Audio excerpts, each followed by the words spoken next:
Welcome back दोस्तों।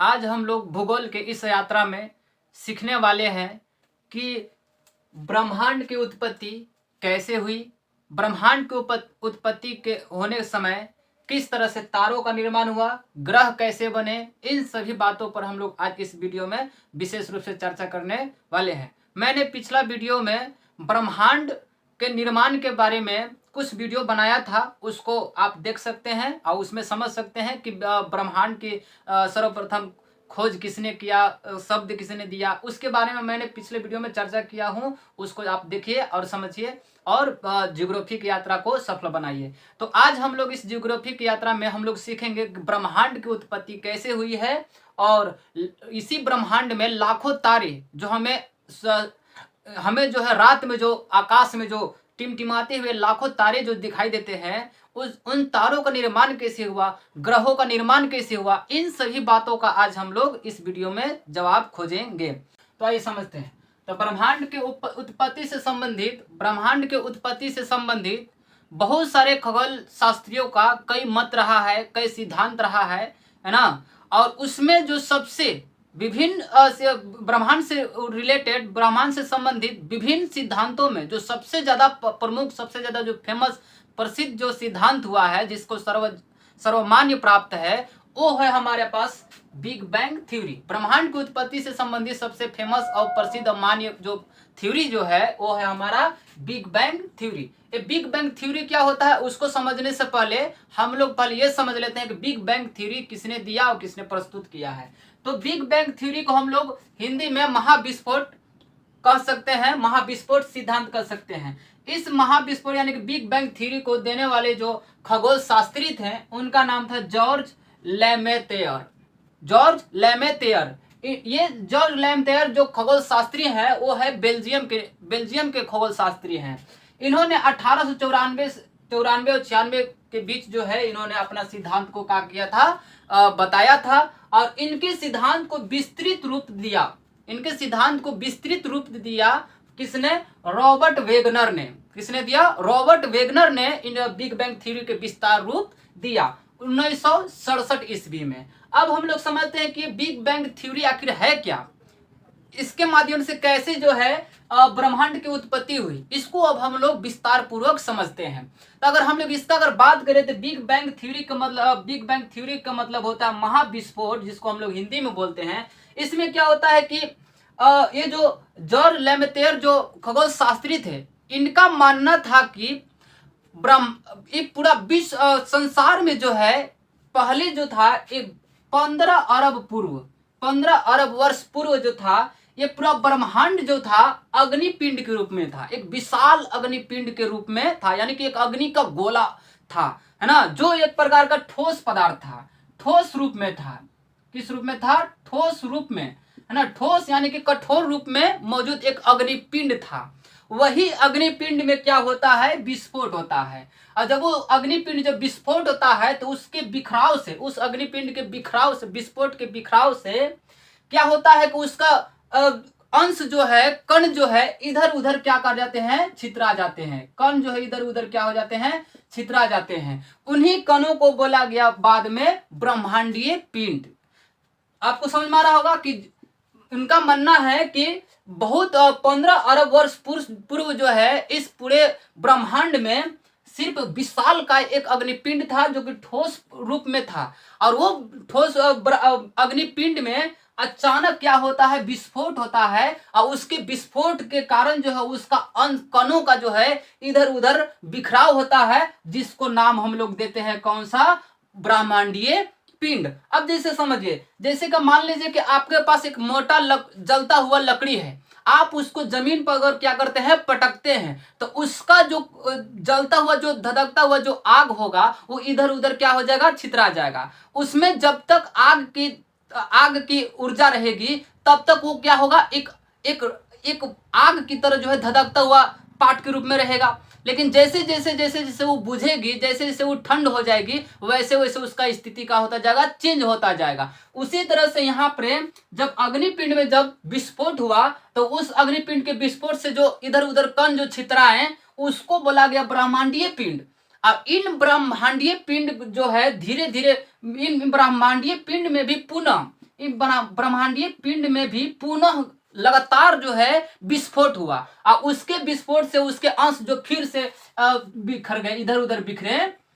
वही बिखरा हुआ अंश जो है, वही ब्रह्मांडीय पिंड के बिखरा हुआ विस्फोट से बिखरा हुआ जो कण कण जो बना, अंश जो बना, वो जो है तारों के रूप में बने और इसके साथ उसके ग्रह के रूप में और उपग्रह आदि के रूप में निर्मित हुए।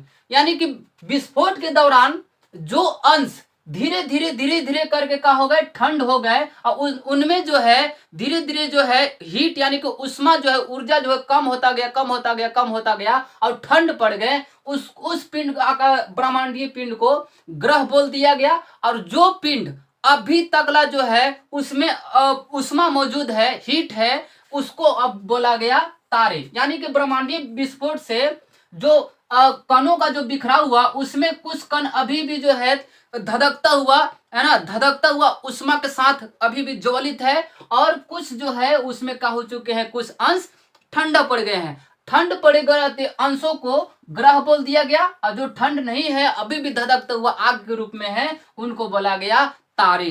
क्या बोले गए, तारे। तो इस तरह से तारों और ग्रहों का निर्माण हुआ और साथ में उपग्रहों का निर्माण हुआ। अब हम लोग समझते हैं कि ग्रह तारे क्या है और ग्रह क्या है और उपग्रह क्या होते हैं। इसको हम लोग अब विस्तार रूप देने वाले हैं और इसको हम लोग समझने वाले हैं। तो मैं पहले इसको इरेज कर लेता हूं।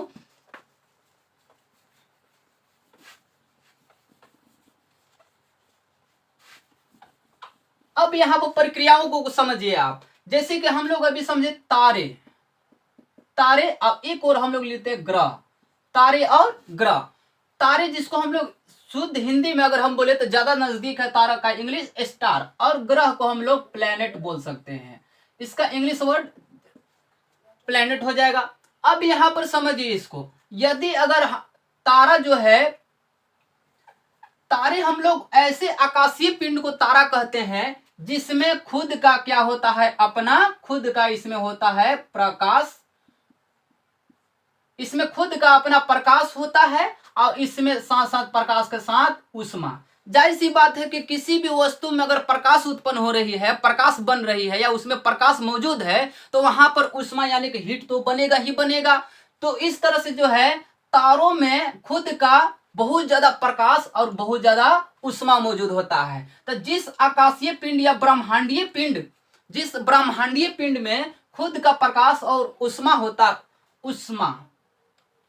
होता है उसको हम लोग बोलते हैं तारा। क्या बोलते हैं, तारा। और ग्रह कौन सा ब्रह्मांडीय पिंड को बोला गया, तो ऐसा ब्रह्मांडीय पिंड जिसमें खुद का प्रकाश, खुद का ना तो प्रकाश है और ना उसमें खुद का उष्मा है। यानी कि इसमें ना प्रकाश है और ना इसमें उष्मा है, इसलिए हम लोग उस पिंड को क्या बोले हैं, ग्रह बोले हैं। तो आपको साधारण सा भाषा में समझ में आ रहा होगा कि वह ब्रह्मांडीय पिंड जिसमें खुद का प्रकाश और उष्मा मौजूद होते हैं उन ब्रह्मांडीय पिंडों को बोला गया तारे। और जिन ब्रह्मांडीय पिंड में खुद का प्रकाश है और ना उष्मा है उसको हम लोग बोले हैं ग्रह बोले हैं।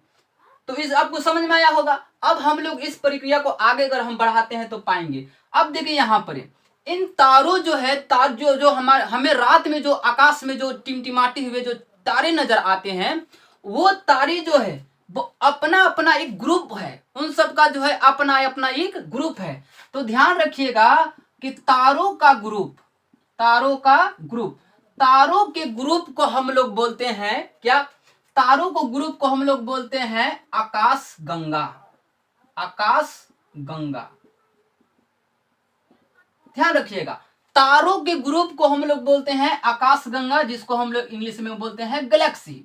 क्या बोलते हैं, गैलेक्सी। तो तारों के ग्रुप को हम लोग क्या बोलते हैं, गैलेक्सी, यानी कि आकाश गंगा। अच्छा, इससे पहले और भी एक चीज समझ लीजिए।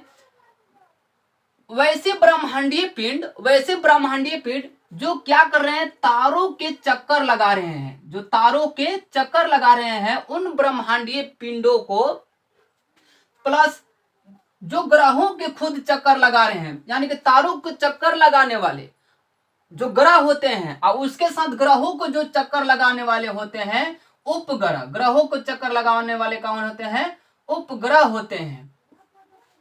तो इन सभी के समूह को तारों और ग्रहों और उपग्रह जो एक दूसरे के चक्कर लगा रहे हैं, इन सब के ग्रुपों को जो है, इन सब के ग्रुपों को हम लोग बोलते हैं ग्रुप। इन सब के ग्रुप को बोलते हैं हम लोग सौर मंडल। क्या बोलते हैं? सौर मंडल बोलते हैं। यानी कि तारों, ग्रह और उपग्रह, इन सभी के आपसी ग्रुप को हम लोग बोलते हैं सौर मंडल, सोलर सिस्टम। और इन्हीं तारों के ग्रुप को फिर अंततः क्या बोला गया है? आकाशगंगा यानी कि गैलेक्सी। फिर यही आकाशगंगा, फिर आकाशगंगा के ग्रुप को अगर हम लोग बात करें तो आकाशगंगा के ग्रुपों को, आकाशगंगा के ग्रुपों को बोला जाता है, आकाशगंगा के ग्रुपों को बोला जाता है सुपर क्लस्टर। क्या बोला जाता है? Super cluster, super cluster. यानी कि आकाशगंगा में लाखों लाखों तारों का ग्रुप जो होता है आकाशगंगा कहलाता है। और आकाशगंगा के ग्रुपों को हम लोग बोलते हैं सुपर क्लस्टर। और सुपर क्लस्टरों के ग्रुप को, सुपर क्लस्टर के ग्रुप को हम लोग बोलते हैं ब्रह्मांड। क्या बोलते हैं? ब्रह्मांड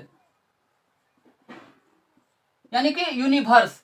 यानी कि क्या आपको समझ में आया कि तारों के ग्रुप को हम लोग, लाखों तारों के ग्रुप को हम लोग आकाशगंगा कहते हैं, और आकाशगंगा के ग्रुपों को हम लोग सुपर क्लस्टर कहते हैं, और सुपर क्लस्टर के ग्रुपों को हम लोग बोलते हैं ब्रह्मांड। तो ब्रह्मांड में क्या दिखाई दे रहा है हम लोग को? तो ब्रह्मांड जो है यहां से लेकर, यानी कि हम लोग को देख सकते हैं पूरा यहां से लेकर, शुरू से लेकर जो है, यानी कि तारों से लेकर इन सभी के ग्रुपों को एक साथ अगर हम मिलाएंगे तो हम लोग को बनता है कौन सी? ब्रह्मांड।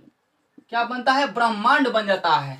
तो इस तरह से हम कह सकते हैं कि तारों के ग्रुप से लेकर ग्रहों के ग्रुप, उसके साथ आकाशगंगाओं का ग्रुप, सुपर क्लस्टर का ग्रुप, इन सभी को जो है हम लोग मिला के एक ही भाषा में लास्ट में बोलते हैं ब्रह्मांड, अर्थात यूनिवर्स बोलते हैं। तो आप, आशा करता हूं कि आपको ये पूरा कंसेप्ट समझ में आ गया होगा। तो इसके लिए मैं एक स्पेशल आपके लिए लेकर आऊंगा आकाशगंगा, है ना, तारों का वीडियो, ग्रहों का वीडियो और आकाशगंगाओं का कंसेप्ट जो है मैं लेकर आऊंगा अगले वीडियो में।